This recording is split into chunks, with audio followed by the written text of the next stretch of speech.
ஈரானை பார்த்து பயப்பட ஆரம்பிச்சிருக்காரு டொனால்ட் ட்ரம்ப். அந்த பயத்தை அவர் வெளிப்படையா செய்தியாளர்கள்கிட்டையும் வெளிப்படுத்தியிருக்காரு. இந்த போரில் அமெரிக்காவுடைய கை ஓங்குது அப்படின்னு தான் நம்ம நினச்சிக்கிட்டு இருந்தோம். ஆனால் இன்னைக்கு ஈரானினுடைய கை அப்படின்றது ஓங்க ஆரம்பிச்சிருக்கு. ஈரானினுடைய கை ஓங்குது அப்படின்றத டொனால்ட் ட்ரம்ப்பே உறுதிப்படுத்தியிருக்காரு. இந்த ஒரு போரில் மத்தியஸ்தம் பண்ணுறதுக்கு பாகிஸ்தான் முன் வந்திருக்கு. இந்த பாகிஸ்தான் முன் வந்ததை ட்ரம்ப்பும் அங்கீகரிச்சிருக்காரு. பாகிஸ்தான் நீ பேச்சுவார்த்தைக்கா வாரா அப்படின்னு ஹார்மோஸ் தீவு வழியாக வந்த பாகிஸ்தானுக்கு சரக்கு ஏற்றிட்டு வந்த கப்பலை ஈரான் தடுத்து நிறுத்தியிருக்காங்க. அதையும் தாண்டி 5000 அமெரிக்க வீரர்களினுடைய உயிரை பணயம் வைக்க போகிறாராம் டொனால்ட் ட்ரம்ப். அவருடைய நாட்டுக்குள்ளேயும் அமெரிக்க இராணுவத்துக்குள்ளேயும் டொனால்ட் ட்ரம்ப்புக்கு எதிராக ஒரு மிகப்பெரிய கிளர்ச்சி உருவாகிறதுக்கு வாய்ப்பு இருக்குது அப்படின்ற மாதிரி சொல்லப்படுது. முதல் விஷயம், ஈரானினுடைய கை அப்படின்றது ஓங்கியிருக்கு. அதை டொனால்ட் ட்ரம்ப்பே செய்தியாளர்கள்கிட்ட என்ன சொன்னார் அப்படின்னா, ஈரானை நாங்கள் அடித்தோம், ஆனால் ஈரான் இந்த அளவுக்கு திருப்பி தாக்குவாங்க அப்படின்றத இஸ்ரேலும் நானும் எதிர்பார்க்கல அப்படின்ற ஒரு விஷயத்த லிட்ரலாக அவர் சொல்லியிருக்காரு. அதாவது அரபு நாடுகளில் இருக்கக்கூடிய அமெரிக்காவுக்கு சொந்தமான ஆயில் கேஸ் ஃபீல்ட்ஸ், அமெரிக்காவினுடைய இன்வெஸ்ட்மெண்ட்ஸ் இருக்கக்கூடிய அமெரிக்க சொத்துக்கள், அமெரிக்க இராணுவ தளங்கள்லாம் இருக்குது. அதெல்லாம் ஈரான் அடிக்கும்னு நாங்கள் எதிர்பார்க்கவே இல்லை அப்படின்ற ஒரு விஷயத்த டொனால்ட் ட்ரம்ப் சொல்லியிருக்காரு. அரசியல் வல்லுநர்கள் கூட இதை கவனிக்கல.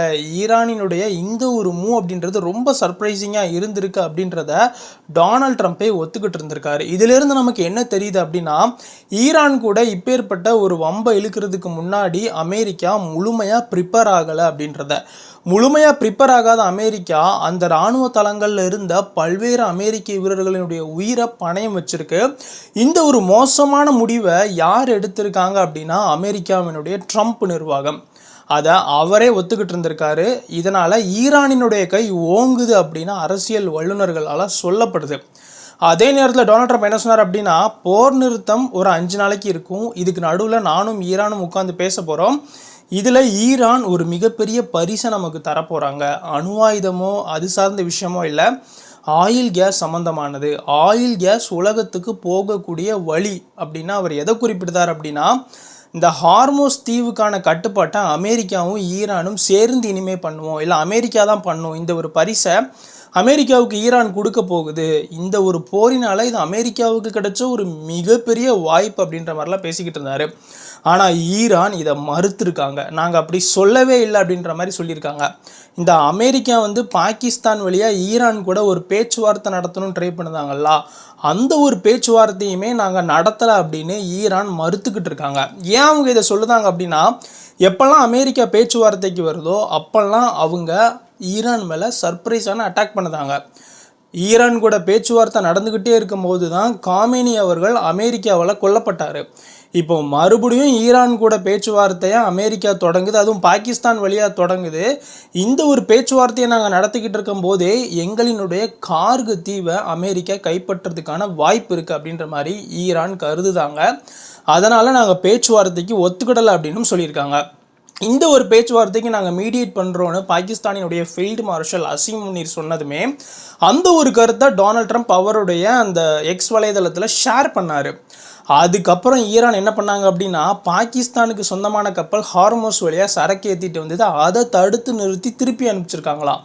அந்த ஒரு செய்தி இன்னைக்கு வெளிவந்திருக்கு. அதுக்கு ஈரான் சொன்ன காரணம் என்ன அப்படின்னா, எங்களுக்கு சரியான தகவல் கொடுக்காம இந்த கப்பலை ஹார்மோஸ் வழியாக கொண்டு வந்திருக்காங்க அப்படின்னு.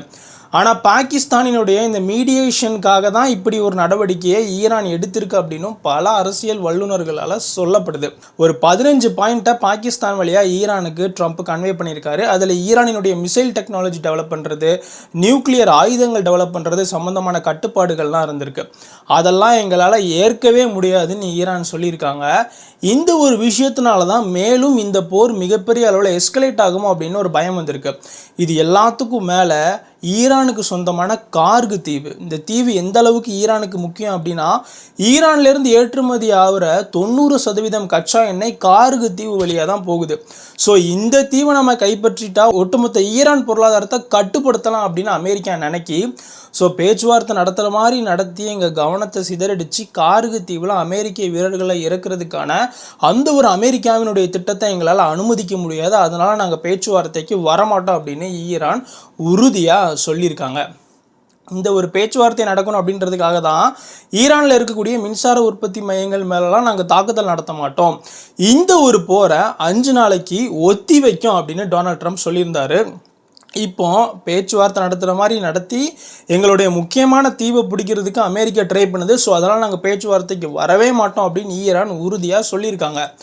ஐஆர்ஜிசி ஈரானினுடைய முக்கியமான ஒரு தலைவர் என்ன சொல்லியிருக்காரு அப்படின்னா, அமெரிக்கா எங்கள் மண்ணில் வந்து இறங்கணும் அப்படின்னு தான் நாங்கள் 40 வருஷமாக ப்ரிப்பேர் ஆகிக்கிட்டு இருக்கோம். அப்படி இறங்குச்சுன்னா எந்த ஒரு அமெரிக்க வீரரினுடைய உயிருக்கும் நாங்கள் உத்தரவாதம் இல்லை அப்படின்ற ஒரு மிரட்டலையும் ஈரான் விடுத்திருக்காங்க. இந்த ஒரு விஷயந்தான் அமெரிக்கா முழுக்க மிகப்பெரிய புயலை கிளப்பியிருக்கு. இஸ்ரேலுக்காக அமெரிக்க வீரர்கள் ஏன் உயிரிழக்கணும் அப்படின்னு அமெரிக்காவில் கேள்வி எழுப்ப ஆரம்பிச்சிருக்காங்க. இது மிகப்பெரிய அளவில் அமெரிக்காவினுடைய வைஸ் பிரசிடெண்ட்டே பல இடங்களில் போர் வேண்டாம் அப்படின்னு சொல்லுதாரு. ஸோ இது ட்ரம்ப்பினுடைய அந்த ஆட்சிக்கு மிகப்பெரிய ஒரு ஆப்பா மாறி இருக்கு அமெரிக்காவில். ஏன்னா இந்த கார்கு தீவை கைப்பற்றுறது அப்படின்றது டொனால்ட் ட்ரம்ப்பு ஒரு வேளை அப்படி பண்ணாருன்னா அவருடைய மிக முக்கியமான அச்சீவ்மெண்ட்டில் சேரும் அப்படின்றதுக்காக ட்ரை பண்ணுறாரு.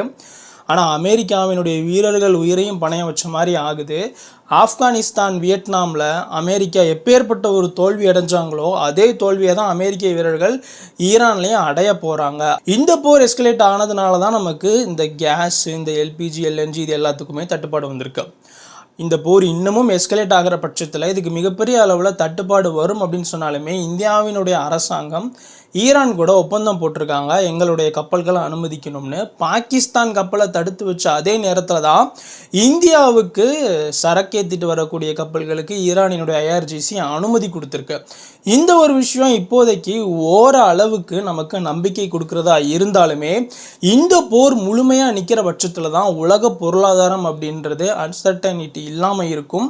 நம்மளினுடைய நாடு ஒட்டுமொத்த ஆசிய உலக வளர்ச்சிக்கு இது முக்கியமான விஷயம். இந்த போர் நிற்கணும் அப்படின்றது தான். ஏன்னா ஈரான் வந்துட்டு இந்தியா, சைனா மாதிரியான நாடுகளுக்கு அனுமதி கொடுத்தாலுமே சவுத் கொரியா, ஜப்பான் மாதிரியான அமெரிக்காவுக்கு ஆதரவு அளிக்கக்கூடிய நாடுகளுக்கு ஹார்மோஸ் தீவை கடந்து வர அனுமதி கொடுக்கல. இப்போ அந்த லிஸ்ட்டில் பாகிஸ்தானும் சேருமோ அப்படின்ற பயமும் பாகிஸ்தானுக்கு வர ஆரம்பிச்சிருக்கு. இந்த போர் மிகப்பெரிய அளவில் எஸ்கலேட் ஆகுமா இல்லை நின்றுருமா அப்படின்றதையும் கீழே கமெண்ட்டில் எழுதுங்க. ஜெய் ஹிந்த்.